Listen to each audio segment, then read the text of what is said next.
ছোটবেলা থেকে যে কাজ একবার করেছি আলহামদুলিল্লাহ সেই কাজ পারফেক্টলি সম্পন্ন করতে পেরেছি। ঠিক তেমনই রুটি বানানোও কিন্তু একটা আর্ট। আসলে রুটি নাকি অনেকের মানচিত্র হয়। তো জীবনে ১ম যখন রুটি বানিয়েছিলাম তখন কিন্তু মানচিত্র হয়নি। তবে কমলা লেবুর মতো গোল হয়েছে হয়তো। কিন্তু এখন কিন্তু চাঁদের মতোই গোল হয়।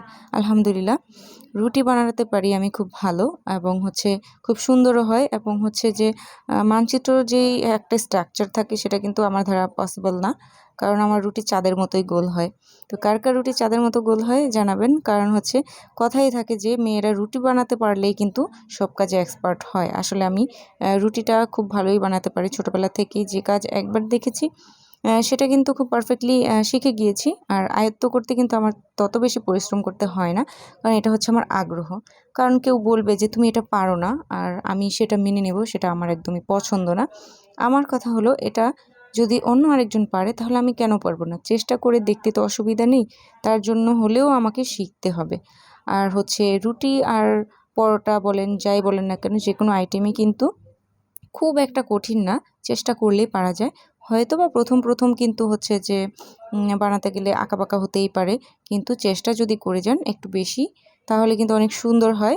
আর আমার এই যে রুটিগুলো বানানো আমি ছোটোবেলা থেকে আমার আম্মুর কাছ থেকে রুটি বানানো শিখেছি। তার রুটি কিন্তু অনেক বেশি গোল হয় এবং প্রত্যেকটা রুটি কিন্তু খুব বেশি ফুলে। আর সেখান থেকে আমার শেখা। আর তার কথা একটাই যে তার মেয়ে হয়ে যদি আমি না পারি তাহলে কেমন দেখায়।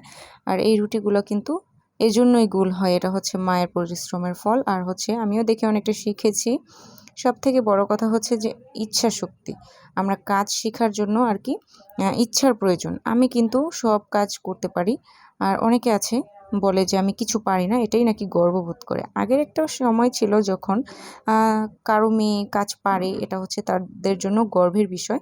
আর এখন আমার মেয়ে পারে না বা আমার ছেলে এটা পারে না, এটাই গর্বের বিষয়। আসলে পারি নাটা কি গর্বের বিষয়? নাকি পারি এটা গর্বের বিষয়?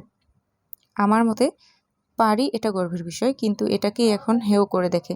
কেউ যদি বলে আমি এই কাজটা পারি তার মানে এই যে একে তো খুব যত্ন সহকারে মানুষ করে নেয়, একে দিয়ে সব কাজ করিয়েছে সংসারের, এর জন্যই এ পারে। আর কেউ পারে না মানে একদম আদরের দুলালি, একে দিয়ে কোনো কাজ করায়নি তার মানে এ খুব আদরের। আসলে না, আদরের তারাই যারা মায়ের সাথে সবসময় লেগে পড়ে থেকে, বাবার সাথে সবসময় লেগে পড়ে থেকে সবগুলো কাজ আয়ত্ত করার চেষ্টা করে, বাবা মার কাছে থাকার চেষ্টা করে।